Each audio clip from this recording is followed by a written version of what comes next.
कि मेरे यार की वसीयत तेरे नाम लिखा होंदा ते मैं तैनू करे तैनू कबर करते अस्सलाम वालेकुम नादरीन, मैं तारक सानी ते तुसी देख रहे हो मेरा यूट्यूब चैनल रैबर इंटरटेनमेंट प्लस। आज सुल्तान राय दी बड़ी ही जबरदस्त फिल्म चोरां दा शहंशाह लैके तुहाडी खिदमत विच हाज़र हो रहे हैं। नादरीन, यह फिल्म यूट्यूब ते मौजूद नहीं। इस वीडियो के अंदर मैं तुहानू दसांगा कि अगर तुसी पूरी यह फिल्म देखना चाहो तो कित्थे जाके तुसी यह पूरी फिल्म देख सकते हो। यह फिल्म 15 मार्च 1996 बरोज जुमा रिलीज होने वाली एक रंगीन पंजाबी फिल्म है। इस फिल्म का जो मौजू है रवायती है, लड़ाई मार कुटाई, स्मगलिंग, कत्ल और गारत। इस फिल्म का म्यूजिक भी बड़ा अच्छा है और इस तो अलावा चंद एक नवे एक्टरों में भी चांस दिता गया जिन्होंने अच्छे काम करने की कोशिश की है। इस फिल्म के अदाकार सुल्तान राय, गोरी, जानजेब, रीना सिद्दीकी, बहार बेगम, इलियास कश्मीरी, अदीब, हमायूं कुरैशी, नसरुल्ला भट्ट और शफकत चीमा। हदयात एम अली नासर, फिल्मसाज आफ्ताब अली, मुसन्निफ नासर अदीब के म्यूजिक दिता है सफदर हुसैन ने। जिस तरह के नाजरीन मैं तुहानू पहले दस चुका ये रवायती किस्म की फिल्म है पर वो मैनू मिले बगैर वापस क्यों चला गया? असली लोग औकात याद कराती है बेटा जी। शीशा बखाता सी सीधा तो घरसमंद थी। लड़ाई मार कुटाई स्मगलिंग इस फिल्म का मौजू है। इस फिल्म के अंदर सुल्तान राय ने एक मजदूर का करैक्टर अदा किया है जिहड़ा एक मिल मजदूर होंदा है ते सेठ हाशम इलियास कश्मीरी का पुत्र जानजेब आफाक ओहदा दोस्त होंदा है। सेठ हाशम आफाक दी ते सिकंदर दी दोस्ती आपस जिहड़ा होंदी ओह पसंद नहीं करता और वह ये चाहता है कि सिकंदर और आफाक आपस की दोस्ती ना रखन। सुल्तान राय एक मजदूर होंदा है और इलियास कश्मीरी दी मिल च मजदूरी करता है। खैर इलियास कश्मीरी से हाशम ऐसा चक्कर चलाता है कि वह जदों सिकंदर उहदे घर आंदा है और सिकंदर नूं बेइज्जत करके अपने घरों कढ़ दिंदा है।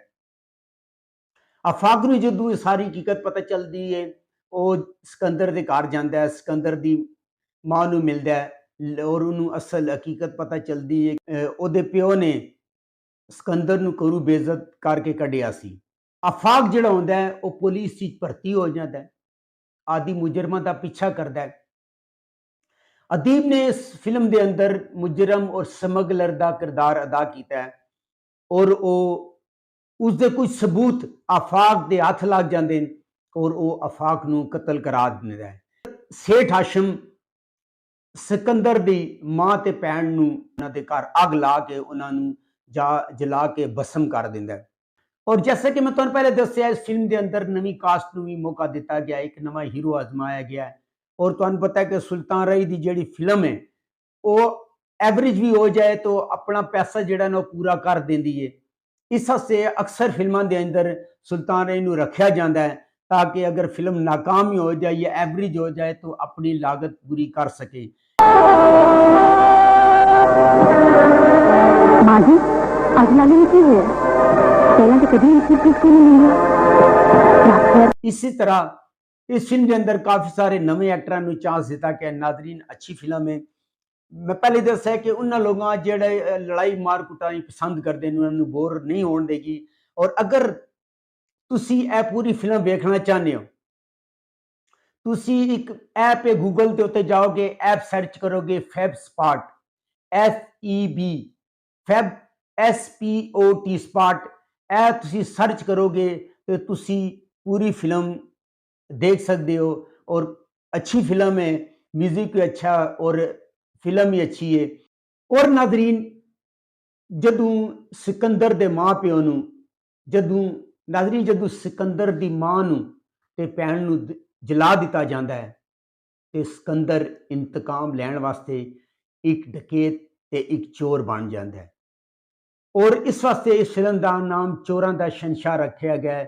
सुल्तान राय मुख्तलिफ वारदातां करता है और अपनी भैन और अपनी मां के कतल का बदला लेता है। नाजरीन तुहानू फिल्म इंशाल्लाह पसंद आएगी। तुसी वेब स्पॉट पर जाके फिल्म वेखो, तुहानू मज़ा भी आएगा, म्यूज़िक भी अच्छा है। जंदेब ने आफाक के करैक्टर की बड़ी अच्छी और बड़ी जानदार एक्टिंग की है।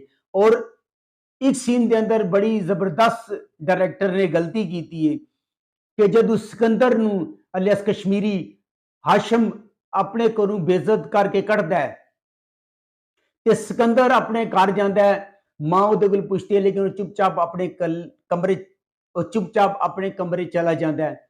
उस तो बाद जंजेब आंदा है और जंजेब अपने प्यो को पुछदा कि सिकंदर आया सी। ओहदा प्यो सेठ हाशम आफाक जंजेब नू दसदा है कि सिकंदर ने मैनू धमकी लाई है कि मैं खलोते तुहानू जमीन दे विच गाड़ देंगा। ते आफाक उसनू कहंदा कि तुसी जरूर कोई ऐसी गल कीती होनी जिस वजह नू उन्हें तुहाडे नाल इह ज़बान इस्तेमाल की है।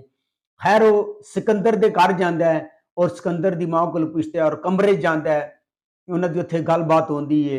और जब वो देखता है सिकंदर अपने कमरे च नहीं होंदा, वो वापस आंदा है, अपने घर वापस आंदा है। जदों जांदा है उहदी शर्ट कुछ टाई और शर्ट कुछ होर होंदी है, शर्ट का कलर कुछ होर होंदा है। लेकिन जदों सिकंदर दे घर तों वापस आंदा है ते ओहदी शर्ट जिहड़ी होंदी वो चेंज हो चुकी होंदी है। नादरीन, ए डायरेक्टर की बहुत सारी गलती है, तुसी जाके वैब स्पॉट ते देखनी है और दसना कि जिहड़ी मैं गलती कड्ढी है और सही है या गलत है।